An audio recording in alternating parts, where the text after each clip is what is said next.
Good morning, and welcome to day 88 of F260 at First Baptist Meridian. Today we look at Psalm 1 and Psalm 19.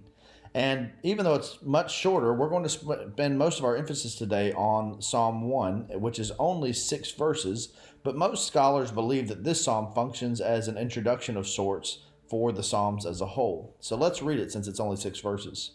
How happy is the one who does not walk in the advice of the wicked, or stand in the pathway with sinners, or sit in the company of mockers. Instead, his delight is in the Lord's instruction, and he meditates on it day and night. He is like a tree planted beside flowing streams, that bears its fruit in its season, and whose leaf does not wither. Whatever he does prospers.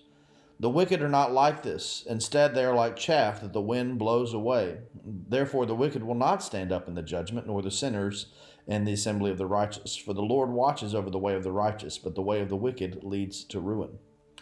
Now, these verses contrast two paths, right? Paths that we go from walking to where we end up dwelling, from impermanence to permanence. So consider first the way of the wicked. He walks in the advice of the wicked, and going from walking to standing, taking a position, to ultimately sitting in the company of mockers. He's made that his dwelling place.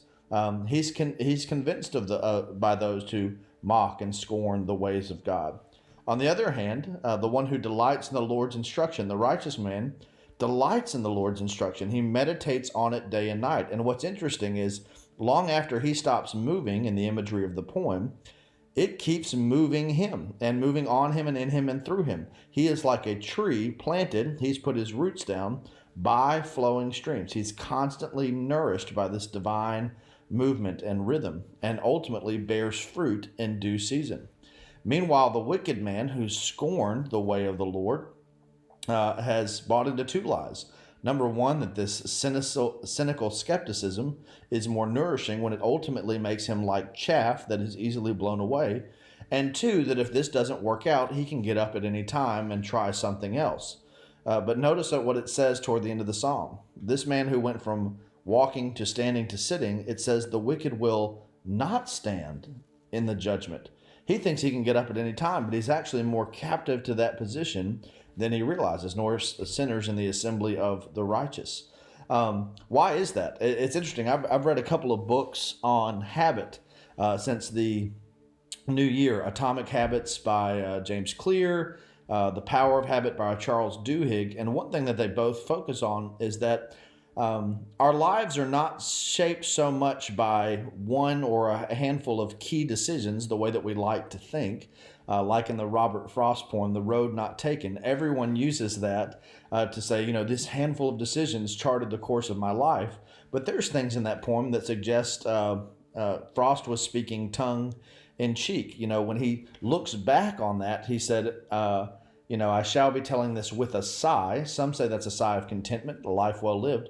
Others say that's a sigh that he's speaking facetiously, that he's talking about the self-deception that we use to put too much weight on a decision that either made life not turn out so well, or to claim that we're a self-made person. Oh, it came down to me making the right decision at the right time. When he's focusing on the paths through the poem, and both that morning equally lay, and leaves no step had trodden black, and took the other as just as fair. The paths are about the same. It had worn them really, though as for that, the passing there had worn them really about the same. They're not, one is not less traveled, one is not taken. And yet this psalm says, and interestingly, Habit Study says, it's not so much a path as a pathway. When we make a decision, it gets easier to make that decision, or to process a situation toward inclining us toward that decision. It gets easier to make it again in the future. And so what we, when we're a young person, our minds are this canvas that's being molded. But the more we go down one pathway, the firmer we get on that path statistically. That's not to say that nothing can change. But overwhelmingly, statistically, the firmer we get on that path. If every time you get upset, you're an emotional eater, you become an emotional eater because you associate emotions with eating. If every time someone yells at you, you yell back, you become an angry, yelling person because you've established that it's gone from impermanent, walking there, to standing there, to taking a seat there. This is why many of our habits can be very difficult to break. What happens, though, when that habit is the way that we incline ourselves to obey or disobey, respect or dishonor, revere or scoff at the instruction of the Lord? And that's what's so interesting in Psalm 19. Psalm 19 is a celebration of the law of the Lord. Look at the build that you see in that psalm.